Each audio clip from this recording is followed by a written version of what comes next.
This is Tim. I just joined in. Hi, Tim. Hey, Tim. We haven't started yet, Tim. We're Okay, thanks. You're I was right a on the couple right minutes time. late. This is the EDIC meeting of March 9th, 2021. First thing I'll read is that this meeting is being recorded and audio recorded in accordance with the state open meeting law. This meeting will be conducted by remote participation. If you wanted to call in, you can press *9 on your phone to request to speak. If you're watching on a computer or another device, you can raise your hand button to tap to request to speak to that. Tonight we have on board with us Tim Wood, Tom Balfe, Ruth Pino, Taylor Hedges, John Cunningham,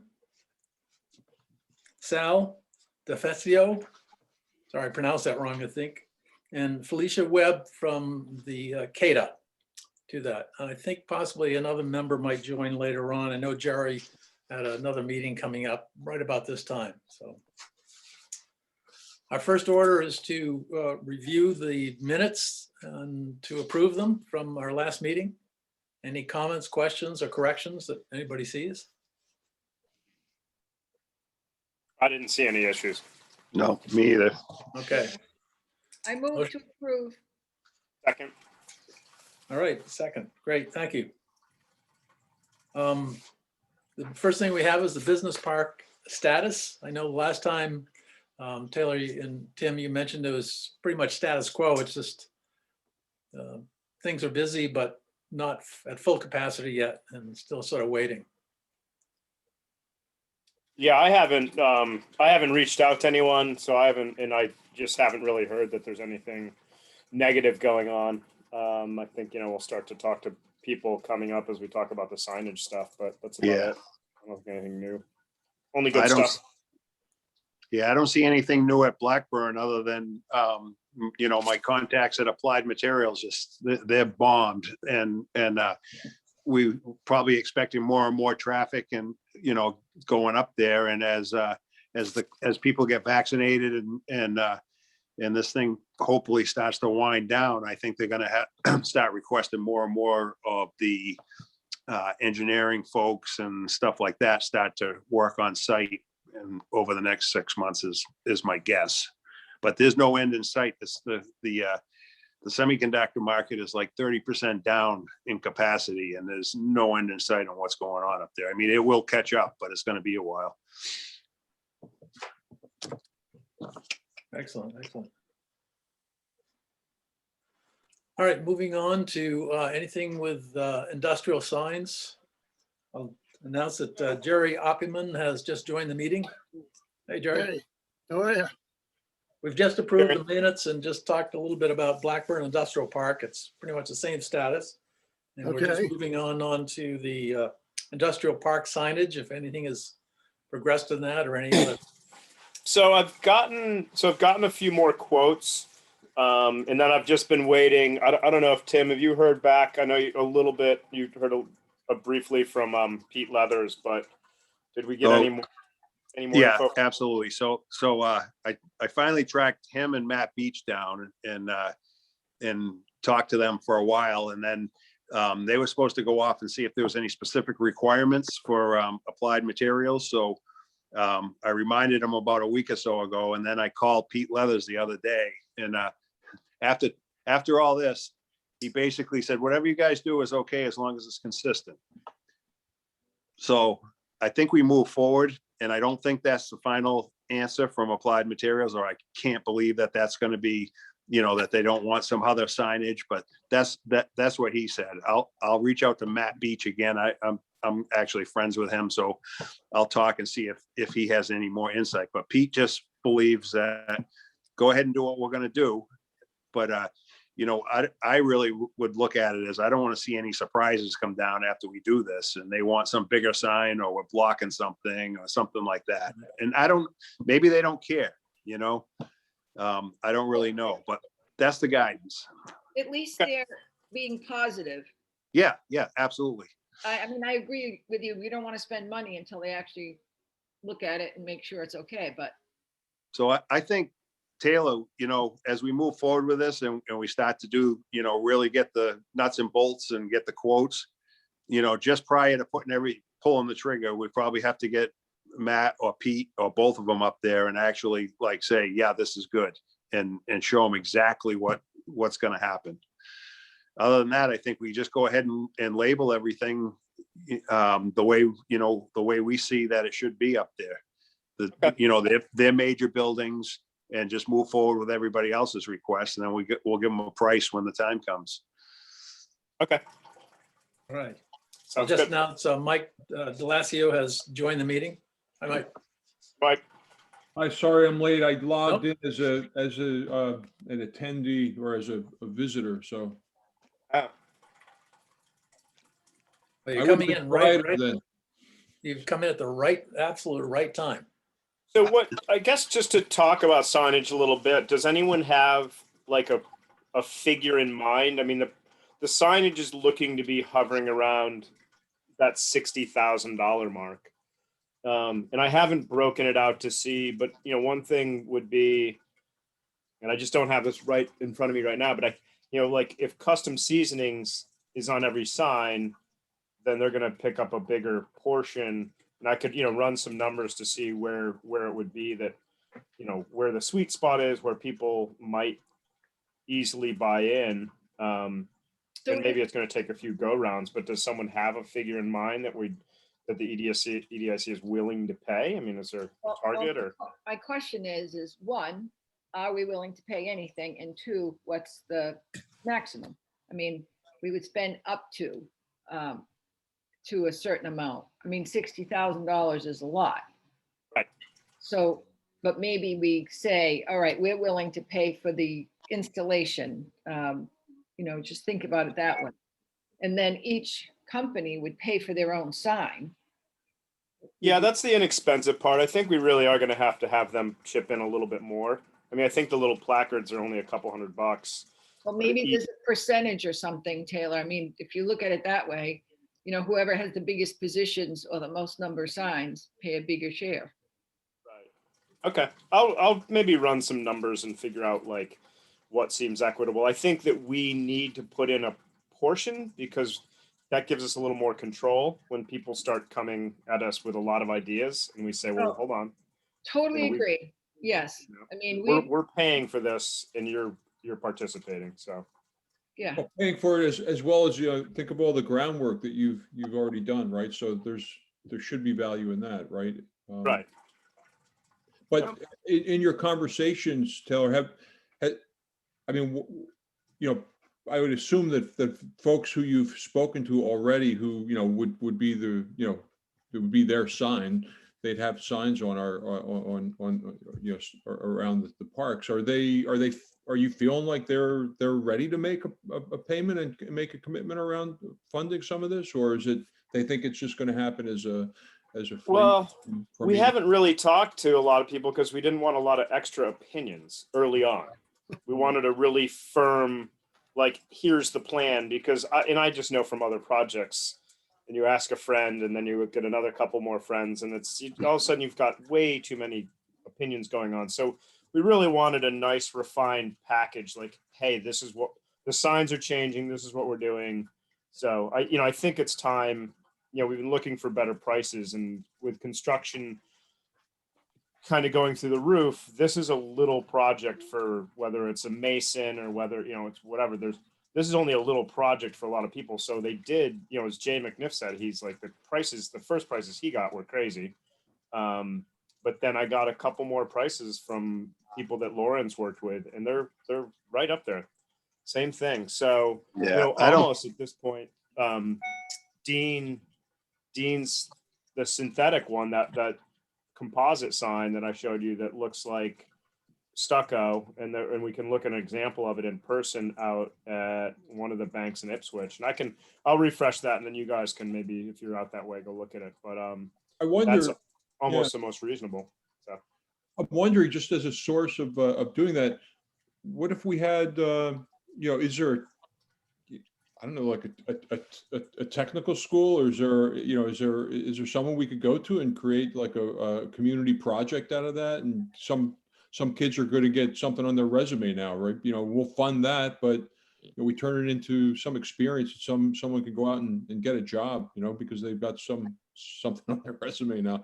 I'm just thinking out of the box, you know, because Truthfully, It's a good idea. not that it's a bad idea, it's just I'm not so sure, because who coordinates it? Who Yeah. is the one who's actually paying attention to all these people who are not professionals?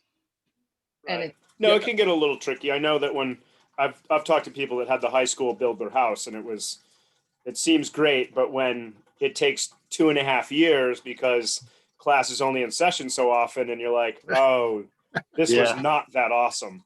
Yeah. But I think it's worth reaching out. So I could reach out quickly to the high school in Essex Aggie, see if they have some type of, you know, masonry or carpentry department that would want to at least look at it. It doesn't hurt to ask. But The other No. question I have about pricing is there any real rush? Everybody's coming out of the woodwork now with jobs to do, but that's going to disappear at some point. oh no, The without a prices will doubt. come back to earth. Yeah, no, without a doubt. I mean, I think I wanted to try to get it done before, you know, this building season now, before like the ground freezes again. So I think we have a good run of like 10 months to look, to figure, to plan, to get this stuff in the ground, and then to go with it. So it's not a huge rush, but I don't know that construction costs are going to come down much in this period here. So, you know, another thing I was thinking about in terms of cost is how do we make it equitable for the different companies up there? And what happens if they say, well, the hell with it, I don't want to pay for a sign up there, and Applied Materials has, you know, 1,000 employees up there. I'm one little office down here, but I want my name on something, but I'm not going to pay the same as Applied Materials. So I don't know if we've actually discussed that before, but I can see, you know, what do we do if we want the signage up there so that anybody going up there can find something, not just for the benefit. I mean, it's for the benefit of the owner, but you don't want people lost up there. And what if somebody says, well, the hell, I don't want to pay, so I'm not going to put a sign up.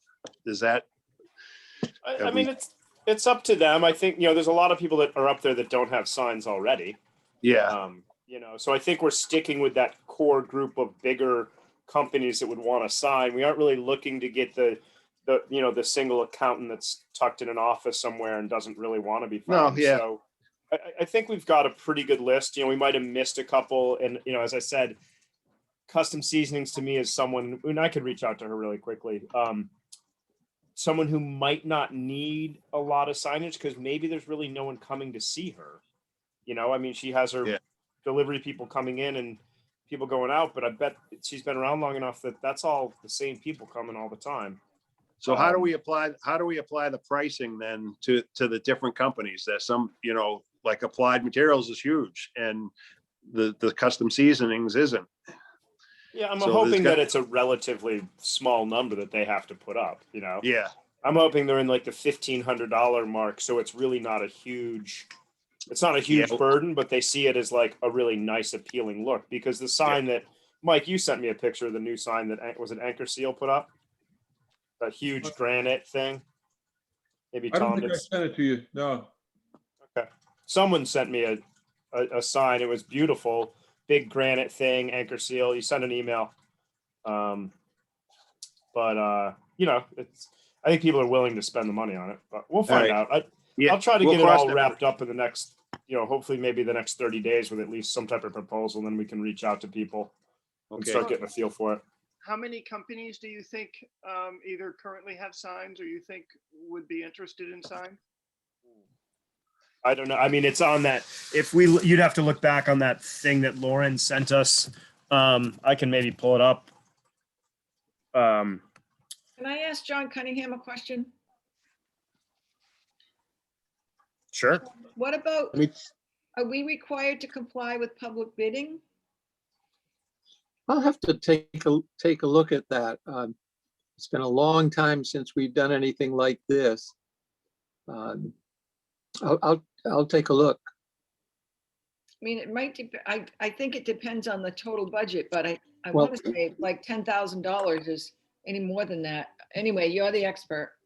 Yeah, Yeah, it could I'll take be. a look So at that that. would be something to really pay attention to. So what would we have to, yeah, let us know about that because then we'd have to put an RFP out and Hey, but wait a minute, that could also create like a threshold for us to stay under, and say, look, we don't want to, I mean, we're happy to have it go out to public bid, but if it's under a certain amount, and that's actually the amount that EDIC was willing to contribute, so it's going to stay under that limit perhaps, right? Again, it's the people's money here, so we'll do what we have to do, but, if there's a way, if the numbers are looking that we're under a certain threshold, whatever that is, then that may be the most flexible way to do it, right? Oh, I totally agree, but I think before we start thinking about, then John just needs to tell us Yeah, what the thresholds are.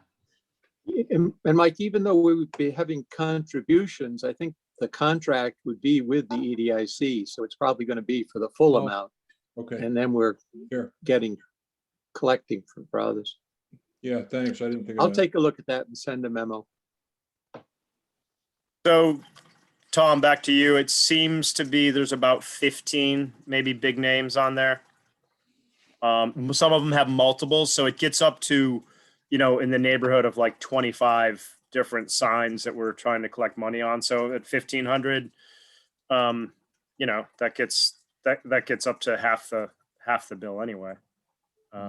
So let me just really put some, let me try to get a figure together that kind of works, and we'll get some rough numbers out to people. We don't have to stick to it. It might be a questionnaire like, hey, this is a project we're coming up with. We're thinking X is the price tag. If they're all come back and say we're crazy, then we drop the price tag or come up with a little bit different plan. But maybe now it's time to reach out to people to get a feel for what they're thinking of, or what their response is, because if they think we're crazy, then it's just a waste of our time. And we'll have to figure out another approach. I'm Yeah, going to send Lauren's mock-up out to you guys again, and that shows us kind of the big names that we were talking about. It's Intershell, Happy Valley, FW Web, NOAA, Applied's on a few times, Custom Seasonings, Cometeer, Standard Electric, Ryan and Wood, SwanNet, kind of the people that are up there now.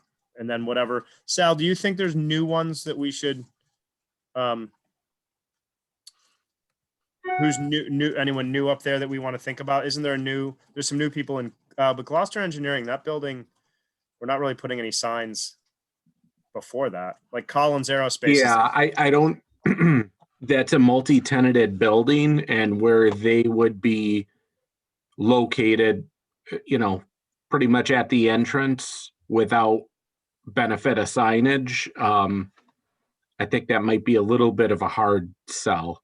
Yeah, and we're not putting a sign before their building anyway. Right. So yeah, that wouldn't All right. make If you sense. think of anyone else, Sal, I'll send this up to you. If you want to look over the list that Lauren sent, Sure.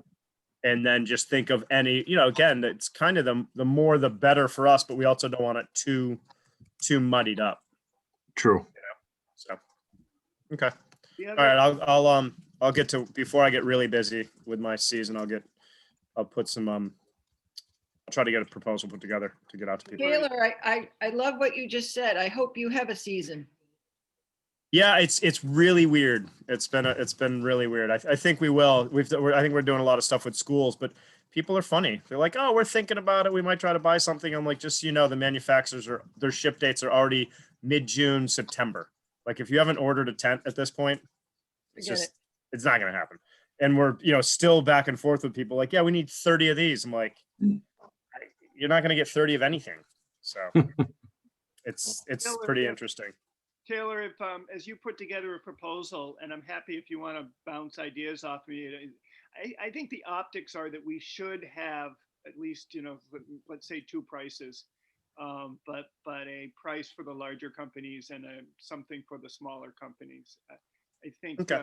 It would be nice to not have to have that conversation with the Ryan and Woods. So that's my recommendation. And if you want to get or bounce ideas off me, I'm happy to look at anything before you share it with the larger group. Okay. Yeah, it would be good to come up with at least a a line or any, anyway, The reasoning behind it, something. Good, So. yeah, good story behind it, right? Right. And I think with the larger companies, they're going to have multiple signs anyway. So they're going to just be into it for more anyway. So. All right. Great, thank you. Sure.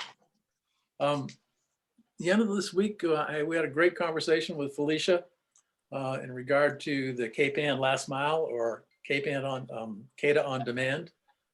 Mike and I, Carl Guston was informed on it along with Sal, and we talked about a few things. So I I'll think let Taylor Felicia. was on too, right? Taylor, you were on the phone. I was there.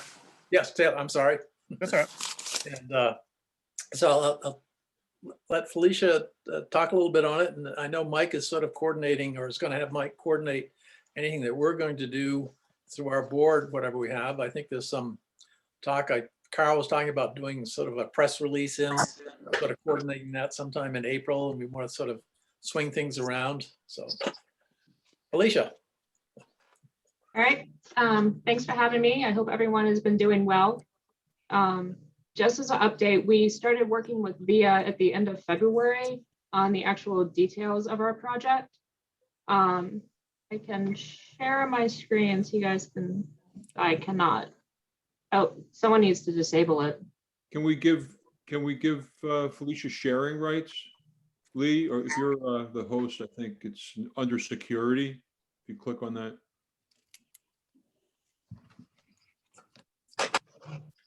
Great.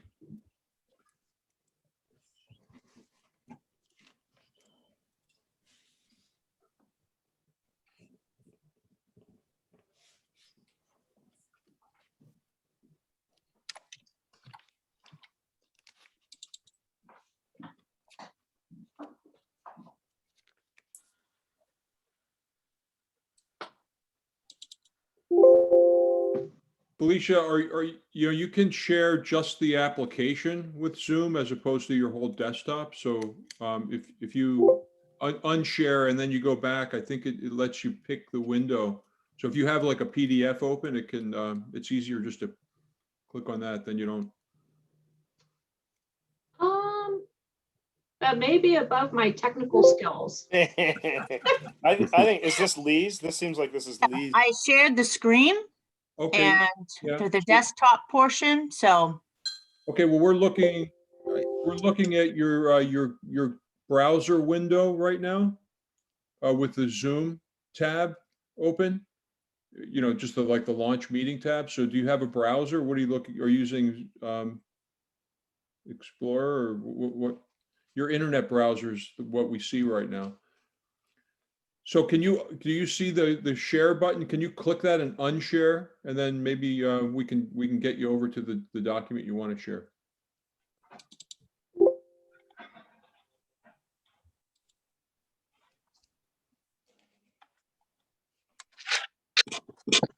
Yeah, so hit the stop share there. Over there, where the red, see where it's the red, it says stop share, click on that. Okay, now, do you have like a PDF open that you want to share, or a PowerPoint or something that you want to share? For me, I can't share. I don't have that. The host has to enable that option for me. did. Whose screen were we just looking at? Was that Lee's screen? Try now, try I now. think we're looking. Oh, there we go. Okay. Oh, I thought that was Felicia's screen. No. This is my screen now. Okay. So hopefully you guys can see this. Yeah, we can see it. All right. So this is the service zone map. We have both the commuter rail stations in here, both of our industrial parks, the downtown area up to AGH, Magnolia, and then the East Gloucester and Rocky Neck area.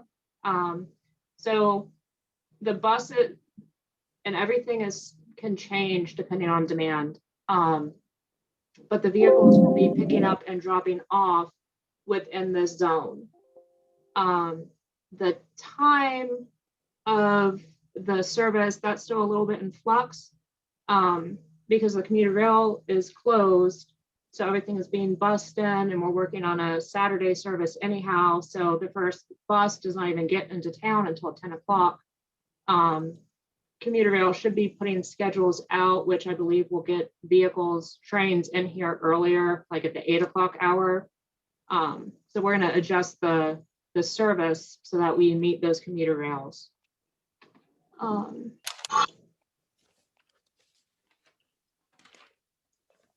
And then I hope you guys can see this as well. This is just the draft of the app that people will use to actually book the ride.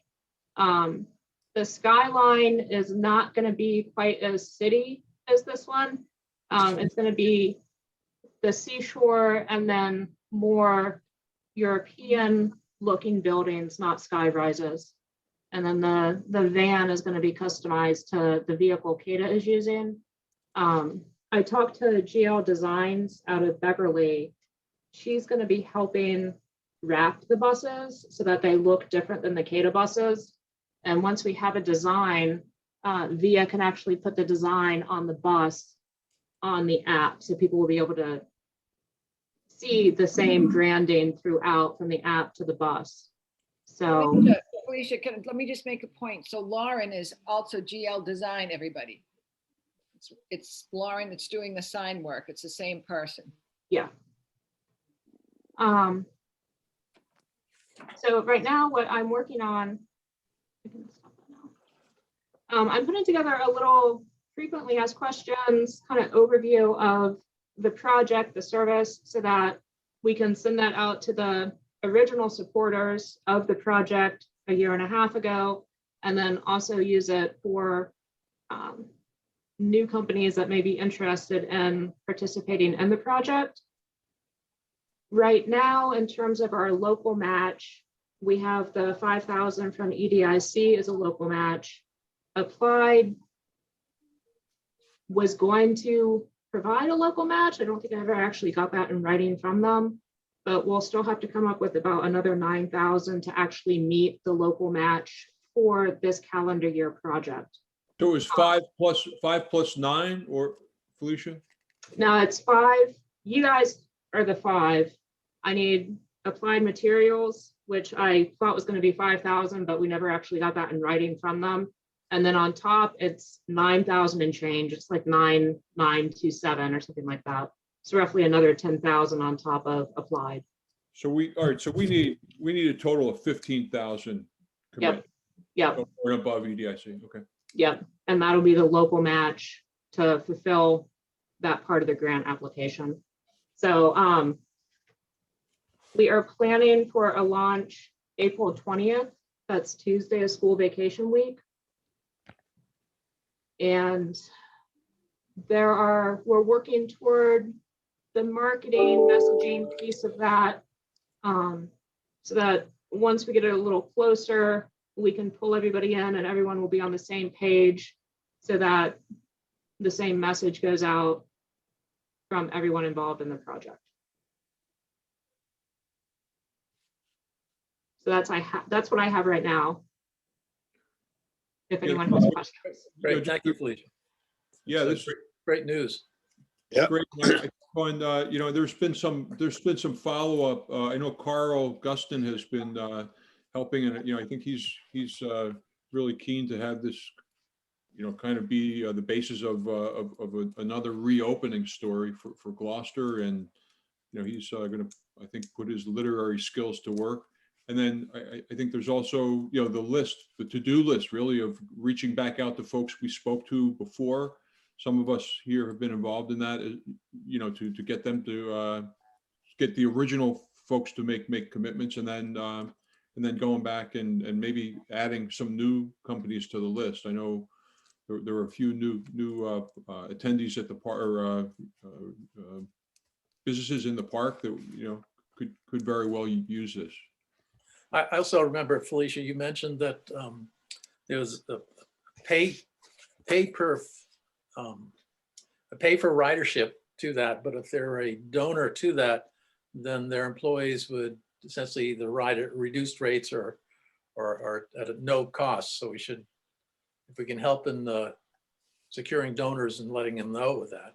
I mean, it sort of helps asking them applied for money, saying that your people can ride for free or for a reduced rate. Yeah, and I think that I don't know how to it kind of goes back to the discussion you guys just had about signage. I don't know how to structure that in terms of if you have this many employees, this should be your donation. I think right now for this year, just that 15,000 would be good.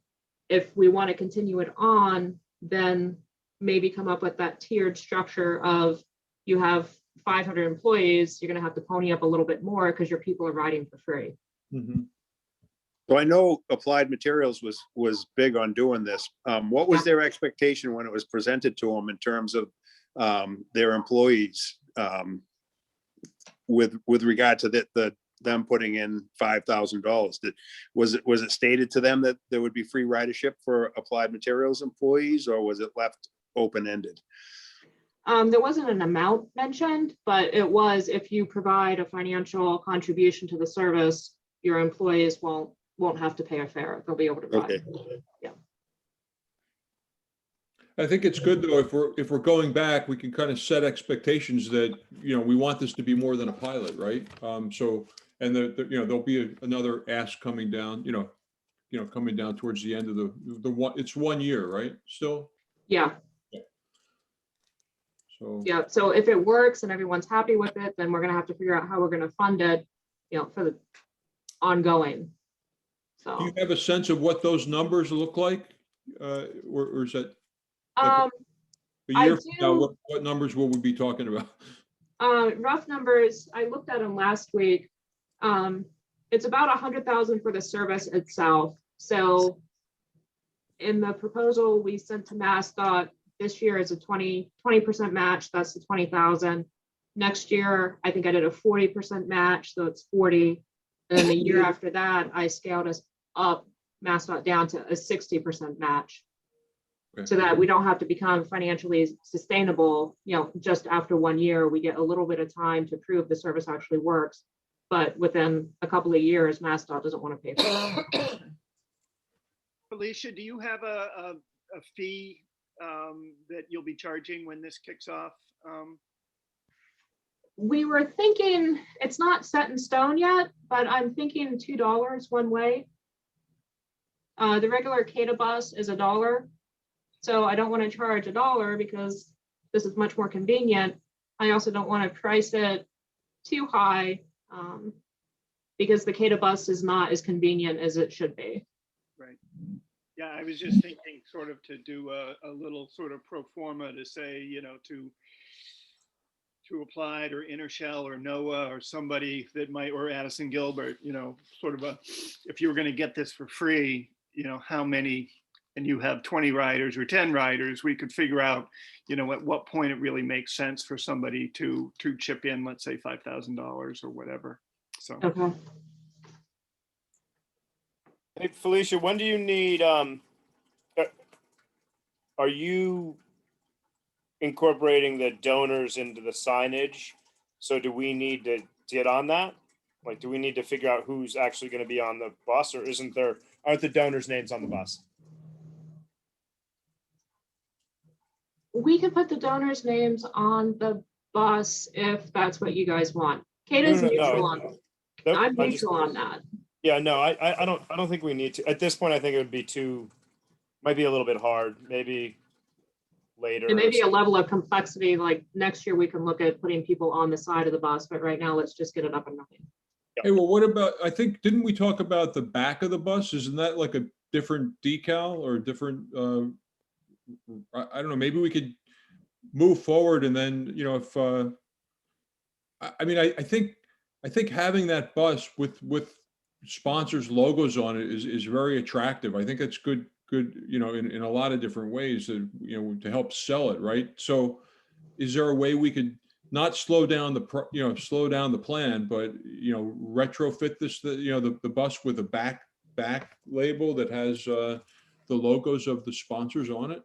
Yeah, I mean, we could probably put them on the back, or like if you look at the side of the vehicle, there's a piece of rubber that runs along the side between the wheels. You could probably put them down there underneath that rubber, or actually up at the top above the windows. I mean, there are options of, we can stick them places if that's what we decide to do. I was just thinking that's just another, if you're going, with the cup out asking for the money, it's just a nice, it's like, hey, you're, Yeah, it is. It is. and it's also good. I mean, any kind of sponsorship should be recognized, Right. and support should be recognized. And I mean, I'm just thinking about all the things I see all the time. The service provided with the support of. Yep. And they. It's just like, what's the timing? Oh, sorry, I interrupted you, Ruth. No, it's okay. It doesn't have to be anything fancy, but just something that lists the companies that help finance this whole thing. I guess the question we have, Felicia, is like, we need kind of deadlines for that, right? So it's like, okay, we have to, number one, be ready to go back and run those calls again. So I think some of the things you're preparing are going to help us, prep us so that we can go and make those phone calls. It won't take that long to make the calls, but then there's also a deadline for them to decide, hey, yeah, we want to be sponsors, we'll pay X amount. And then there's also, hey, my marketing department's going to now talk with Felicia or with GL Design about logos, and then we have to get the thing done. So I just want to make sure that we're not slowing down. We're talking about 40 days from now, 45 days from now, right? With the logos, like, let's say we set aside the back of the bus for the logos. As we get sponsors on, we can add the logo onto the back. So we don't need to have a hard deadline of April 15th, you're in or you're out. If people, want to see if it works and then they decide, okay, yeah, I will donate money to this, we can set aside the back of the bus and then add someone else's logo on the back. I'm fine with doing that. That's not going to slow anything down. And it gives us a little bit of flexibility, and it gives the businesses flexibility. If they don't have people working there now, but they will in July, join in July. Okay. Might be interesting also to sort of tie in the donation, whether you get a logo or not, as you think of what Ruth is mentioning, sometimes in different things like the Cape Ann Symphony, depending on the size of your logo that goes into the brochures, how much you pay. Mhm. Do the same thing on that, even though we're not going to do different sizes, but have a sort of a minimum amount of need to do like $5,000 to get it. To get it on. Get a logo on there, plus have your participants of, so many people, 15 or 20 people can ride for free. And whether you limit it that way versus, it'd be terrible if, that'd be great, but it'd be hard for you if all of applied walked down to the bus stop and you had 700 people there. 16. We're going out to lunch. I think Bill's lobbying here for a very large EDIC logo, and we're all going to get you to pick us up and bring us to the meetings. Right. We can have our meetings on the bus. Yeah, you could. Mike, do we have a list of people that we need to circle back with, like the original list of people that they were going to donate? Not just the companies, but like the actual person. I believe so. Carl had sent out also. Yeah, I think it was a short list. I mean, I literally think it was Applied, Noah, Addison Gilbert. Addison Gilbert, and maybe Intershell. Yeah, so we had applied Blackburn Business Center, McNiff, Addison Gilbert, Gorton's, Cape Ann Chamber, EDIC, City of Gloucester City Council. So those were the organizations that provided support. And then I know we spoke to, Tom, Applied, McNiff, Addison Gilbert, Gorton, and the Chamber. I think they were all folks we spoke to about sponsorship, right? But now McNiff going to give money. Valley, or we have Cometeer, or some of these other firms that this might actually be very very attractive for them, right? Yeah. Okay. Well, we should divvy that up and make those calls. Yeah. Okay. Because Carl sent to Taylor and Mike and myself, and I think to Sal, the listing that he had contacted. There was an email from last Thursday. Okay, I'll look for that email too. Yeah, If you don't have it, I have it. It's But Mike hit them all, Applied, Blackburn, McNiff, Addison, Gilbert, Gorton's, and the Chamber of Commerce. I'll forward this email. Who would like to receive it? Should I just send it to everyone? Yeah. Yeah, Sure. I'll go on record. I'll follow up with Noah. I think they're mostly still remote, but I'll follow up with Noah. Okay.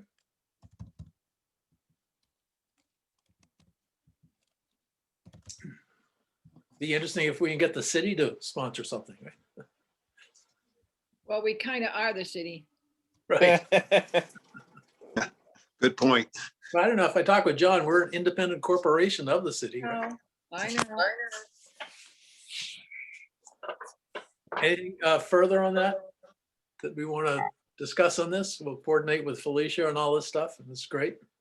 It's a wonderful, I mean, is it a year ago, Felicia, that this all started? We put our application in October of 2019. So it was before COVID. And It, then, it was before COVID when everyone was optimistic. yep, And then we were awarded the grant in February, right before COVID. Everything got put on hold, and then we just got a signed contract from MassDOT the end of last year. yeah, it's wonderful.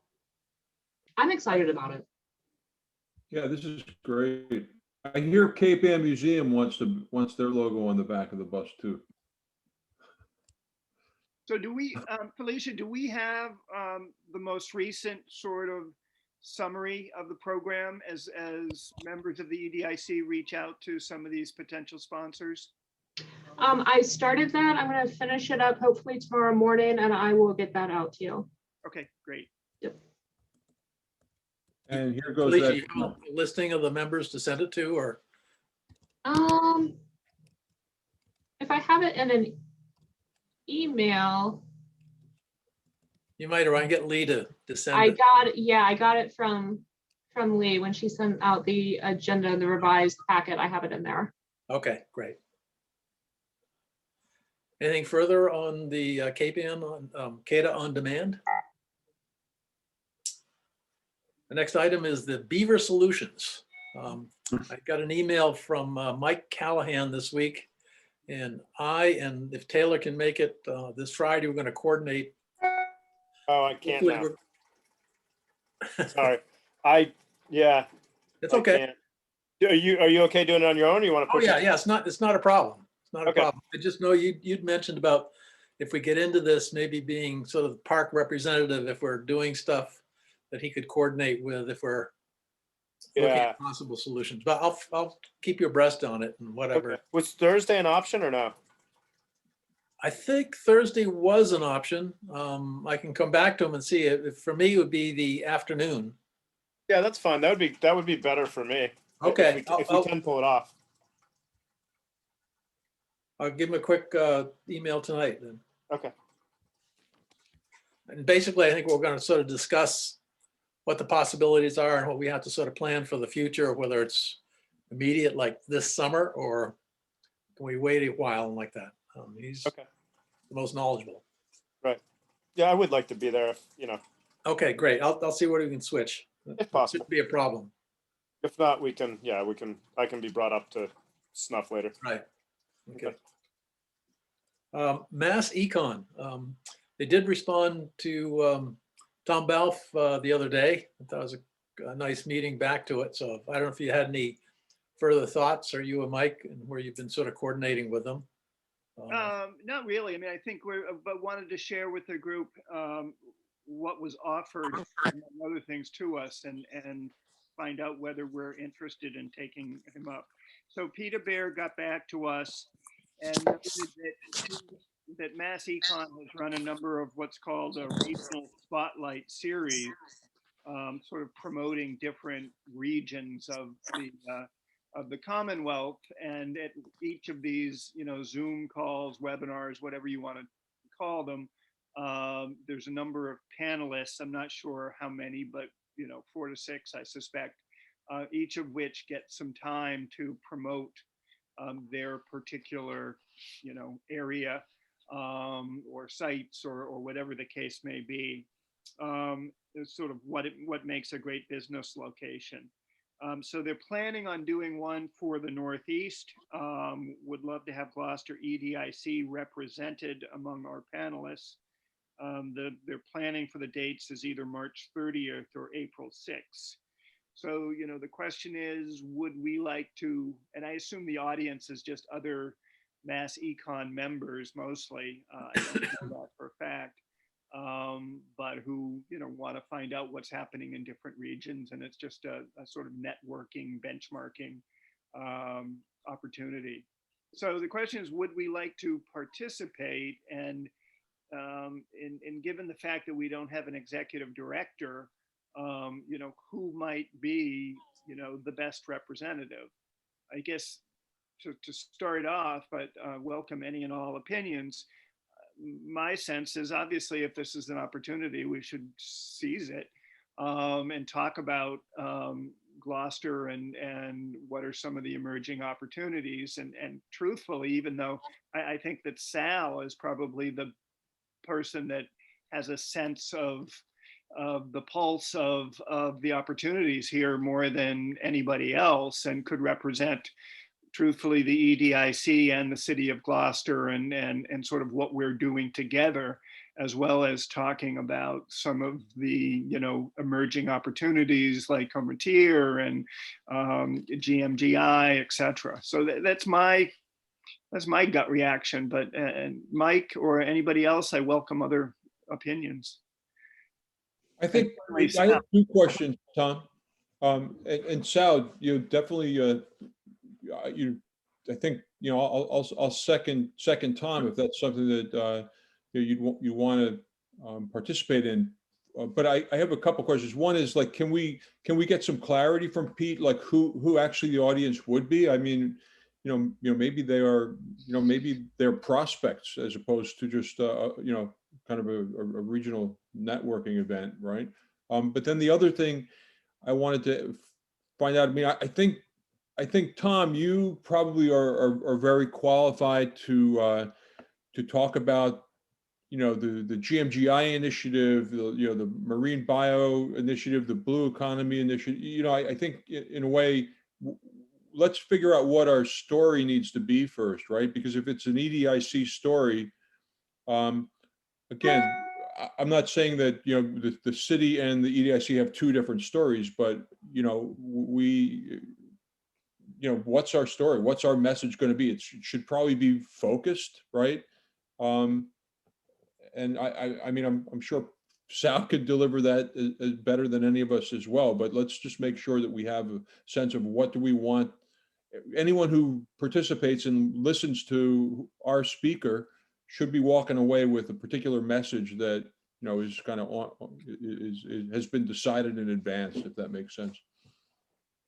Sal, I mean, what do you think? I mean, you have a front row seat to all those initiatives that I've just mentioned there. No, I mean, first of all, it sounds like a great opportunity. I'm happy to help. I'm also happy if there would be another board member that would like to do it as well. No problem. I agree, and I think one of the challenges that we have, which is, you know, is a good challenge, is we don't have a heck of a lot of space that's open and ready to be tenanted like some other communities, especially in central Mass and Western Mass. Obviously, they have more land. They have lots of opportunities. Ours is more, you know, we're on an island, so we have less space overall, but also, you know, fairly full industrial parks. But we do have some success stories. We have opportunities. We have, you know, the quality of life. You know, BC Gourmet, who I mentioned in a previous meeting, is up for a final vote for their TIF on the 16th. They're going to be going into 11 Parker Street if everything moves forward. It's a food manufacturer based in Italy. And one of the things that really resonated with them was, you know, the whole live, work, play balance and natural beauty of Gloucester, proximity to Boston. So we have several success stories that we could cover. And, it's always like planting seeds and telling people that, when you consider Gloucester, you have this big team behind you. And we're here to help, and we're pro-business, and we, we have our team ready to go. So I think it's a great opportunity, and just happy to do it, but also happy if anybody else would like to as well. And I think, Mike, you brought up some good questions to find out, who's the audience, how long is a presentation, what can we expect and what's expected of us. It sounds like we should do it. Right. Tom, how many seats could you get on there? I mean, maybe you and Sal. Or Yeah, Sal and you. I suspect only one. But why don't it sounds to me like, unless somebody opposes it, that we should take the opportunity. And then let's find out what Pete says about the audience and the presentation. And then if folks are comfortable, then Sal and I will figure out, who will represent. I mean, I think that, again, Sal, you have a much better sense of the overall sort of what's happening in the business community than I do. But if we want to focus on the blue economy and GMGI and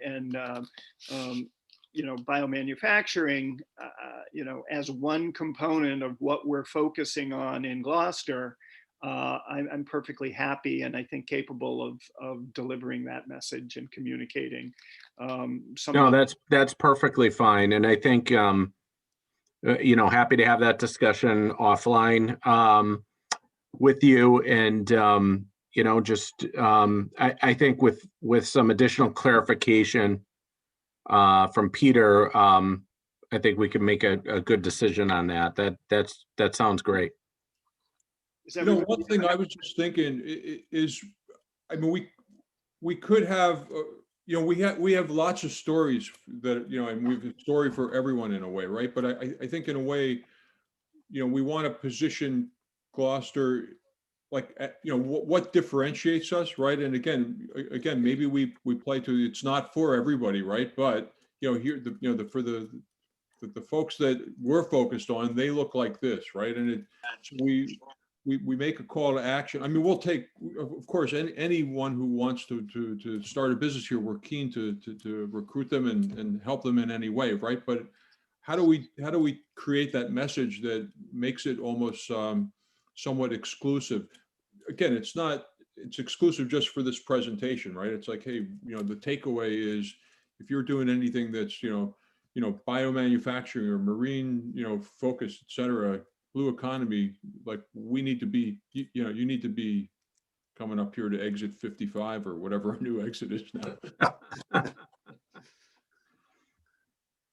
All right, so everybody's fine with that. We'll basically say yes, get some more information, and then Sal and I will figure out sort of who and what the presentation will look like, and then we'll get back to the whole board. Excellent. Sounds good. Now, you might not, if you just kind of, our next meeting might not be until after, so I wouldn't worry about getting back to a whole board meeting to present it, but I think we're aligned to let you guys go and figure it out and just tell us what's up. Sounds good. We'll keep you in the loop. Yeah, and if this thing's going to be an open Zoom, call, I'd love to see if we can get invitations to come in and, just as, members, right? Yeah. Sounds good. We'll be rooting for you guys. All right. For heckling, right? No heckling. More used to the heckling. Is there any other business to come before the EDIC tonight? Yeah, Sal and I have been talking kind of in the background about a meeting to focus on presenting opportunities to, the different occupants in the parks, and just, having an open Zoom like this. And Sal was going to bring in different people from different parts of the economic development world and the state level and let people know the opportunities. So, you know, the one thing is you kind of wanted our blessing, and then Sal can fill you more in on it. But, you know, to have our participation in there as well. And then on top of that, I think between Tim and I, we're in pretty good shape to reach out to all the people in Condon and Blackburn. But does anyone have like a contact at Kettle Cove that we could reach out to and include them in the meeting? No. Yeah, I don't even know Silence. what businesses are there. Yeah. Okay, I'll try to look around. I'll ask around and see if anyone knows anyone. Or Sal, if you come up with one, The just like best a way- person. The best way to do it, Taylor, is just to drive over there, because those are all little condominiums. Right. And if someone's working, just ask who. Yeah. Because from what I understand over all these years with Kettle Cove is that there are certain people that kind of stand out and are looked at as somewhat of leadership.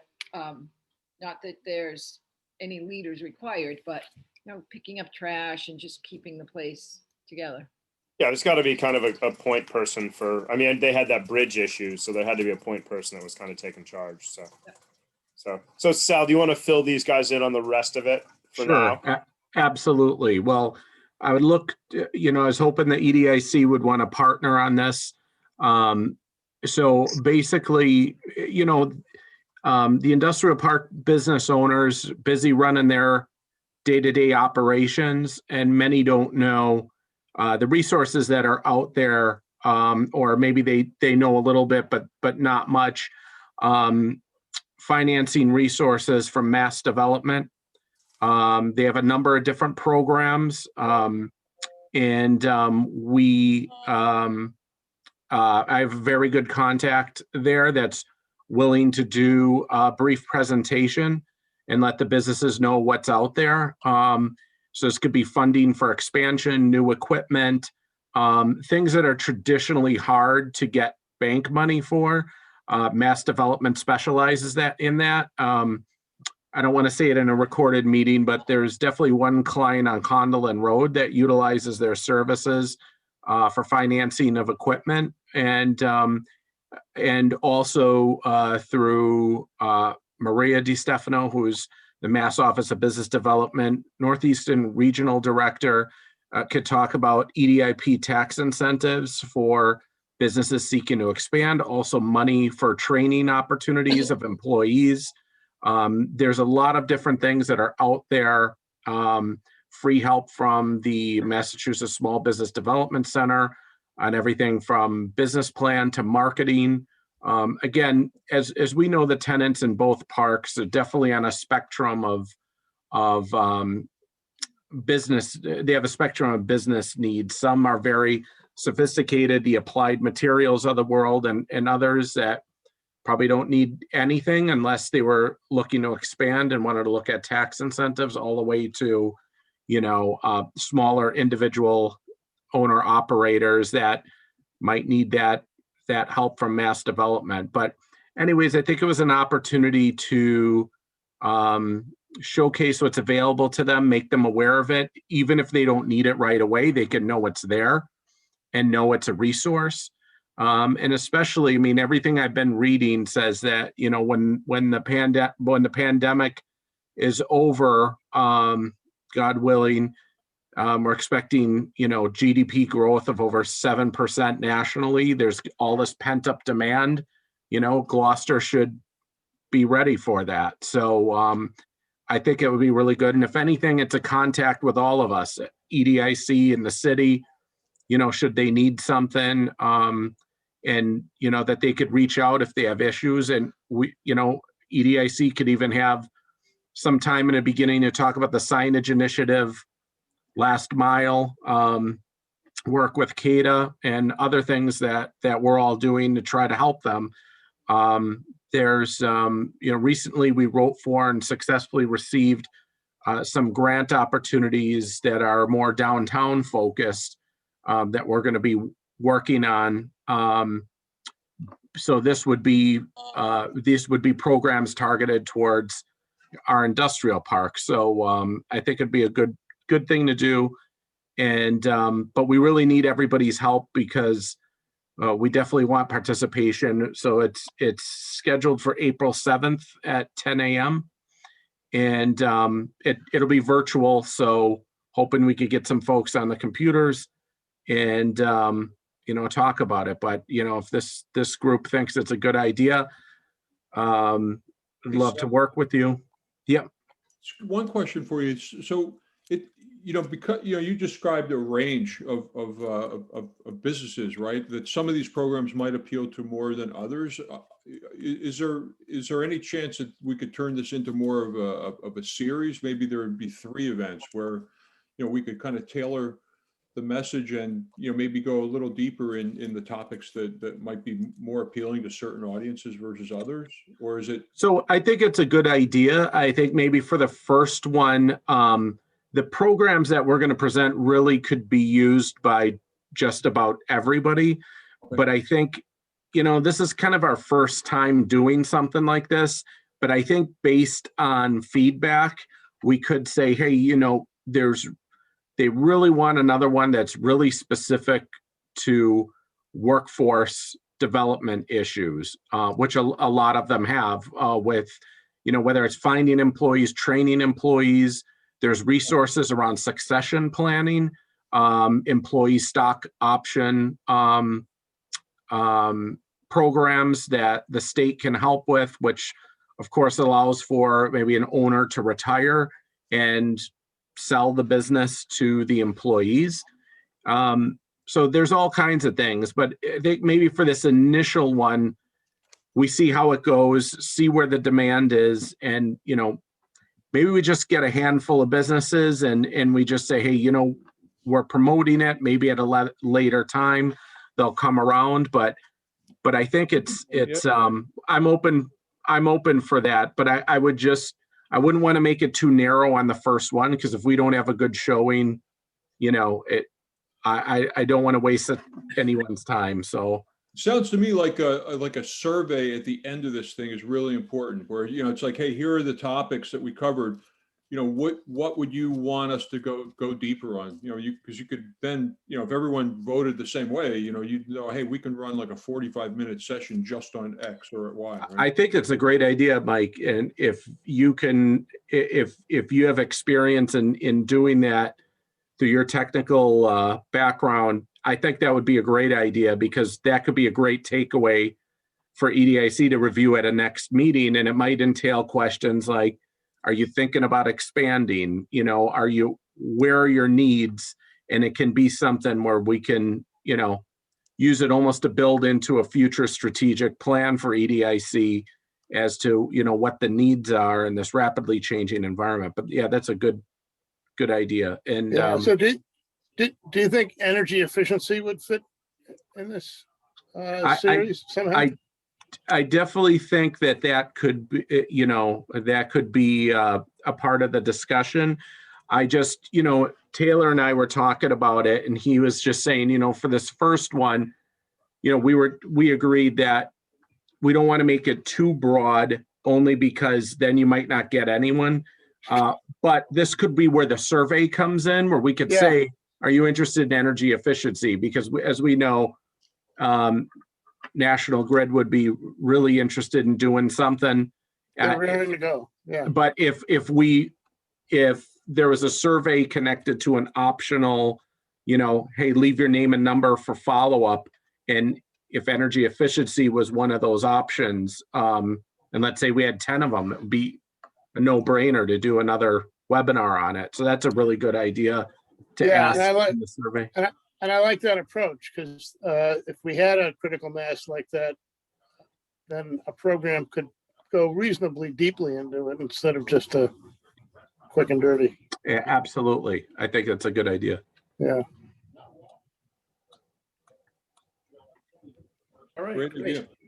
What's the date again, Sal? April 7th at 10 a.m. So Tim, I'll probably send, Tim, did you get the initial link from Sal or no? I think I did, yeah.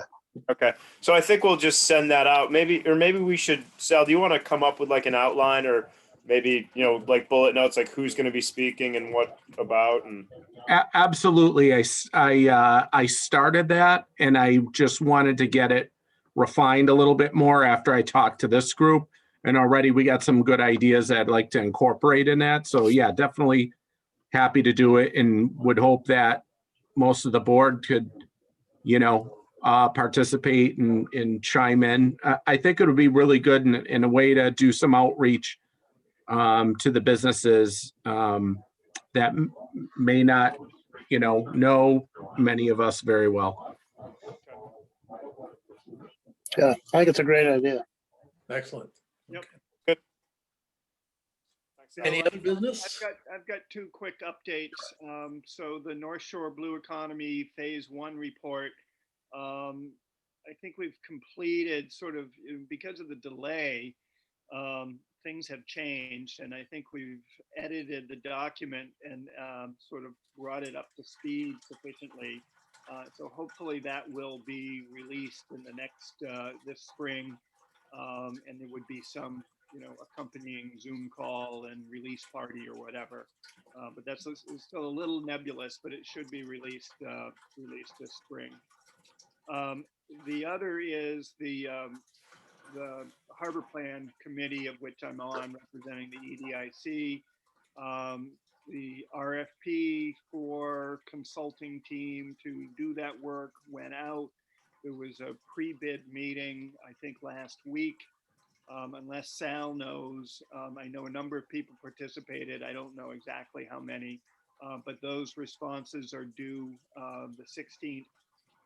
And I am one of 3 members on the RFP sort of committee. So anyways, we'll be developing the criteria by which we select the preferred vendor to do that work. So at this point, we're just waiting for the proposals to hopefully come in and hopefully have a bunch of choices on March 16th.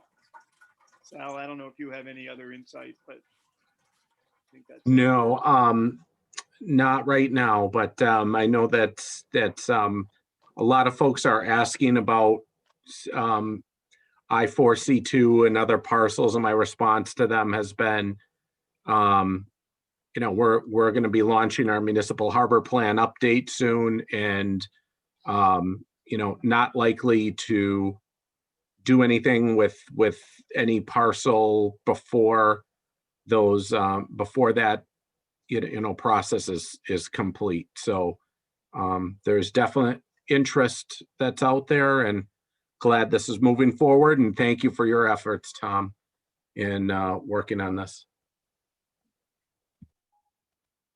That's it for me. Very great. Any other information or further business?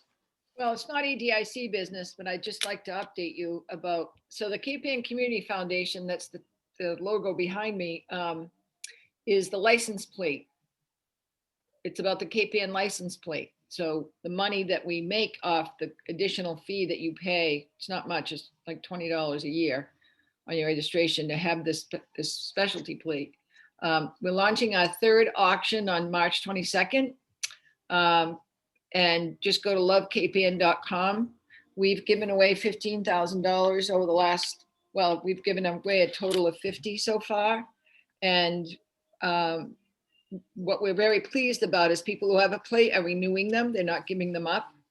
And the first time somebody gets a plate, we get $27 because they delete the cost of the, I'm sorry, the cost of the plate, the difference between the extra fee of $40, we get 27, but on renewals, we get the whole $40. So we're a 501c3. We're looking for people to understand too that we accept donations, because that's how we give money away. But really the auction is a lot of fun. We saved plate number 1 to number 100 right from the get-go. Number 1 is gone. Someone paid $25,000 for it 2 years ago. Still some low numbers, like I think 2 and 4 and 6 and 7 are available. There are some numbers, those are 10,000. There are some up in the like 45, say, I think is $1,000, for example. So, but just take a look, or you can get yourself a plate through your insurance agent. They haven't been able to fill orders through our website all during pandemic. But I hope you'll consider a Cape Ann license plate, which is good. It's a Massachusetts license plate. Who has one? Hey, I They're don't know. really nice. You know, I love that plate, the design on it, the logo. Yeah, I think it's fun to drive around with that thing. yeah, well, there's two different ways to look at the plate. That I wanted one just for the reason you talked about, Mike. But also the money you pay for it goes into this foundation. Yeah, totally. I knew that when I did it, Ruth, but you know, I guess that's probably why they call it a vanity plate. But I don't have, I have 4 numbers on mine. They just happen to be like really cool numbers for me personally, but I like the logo. It's like every time I walk by that plate and see it. Well, the auction is an opportunity to get a low number. Otherwise, as Mike just described, they give you random numbers. My number came from, in the beginning, requesting a number, because right out of the gate, you could do that. But it's a specialty plate. It's not a vanity plate, actually. Oh, right. And unfortunately, you can't get them for commercial plates. So I hope you'll consider just looking at the site, maybe making a donation. And the other thing is the Gloucester 400. You know, we lost a whole year in planning and fundraising, but I hope you'll consider going to the Brass Monkey and buying your family a medal. The little ones, the 1-inch ones and the bronze are $40. And the 3-inch one, I'm getting mine.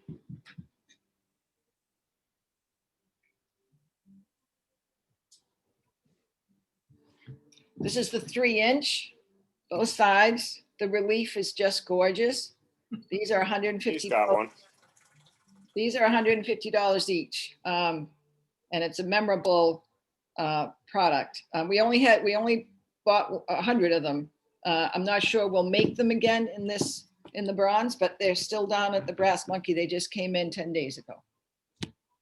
And all that money comes back to us. So it all goes into our budget as fundraising to pay for our executive director and just to launch the programs we're doing. So go buy a medal. Can we order them from you? No, because I'll buy one. you I'll gotta buy- go to the Brass Monkey and buy it there Okay. on Main Street. And all the money that you pay for it comes back to the Gloucester 400. The Brass Monkey's not making any money off of this.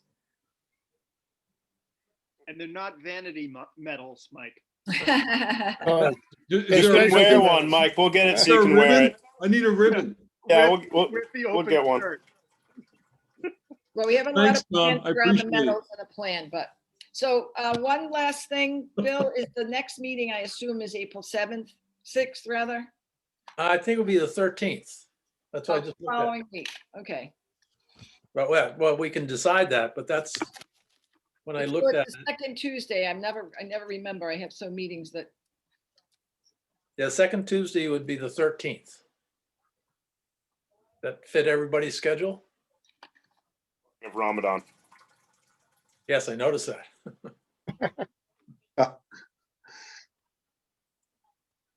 All right, so we'll set it for April 13th at 4:30. Thank you all for your participation. Thank you, Lee, for coordinating us all. Thanks, Lee. All right, motion to adjourn the meeting. Adjourn. yeah, go Okay. buy a plate, order a plate and go buy a medal. Thanks, Ruth. Bye-bye. All right, see you all. Bye, guys. Thank you. Hey, guys. Take care.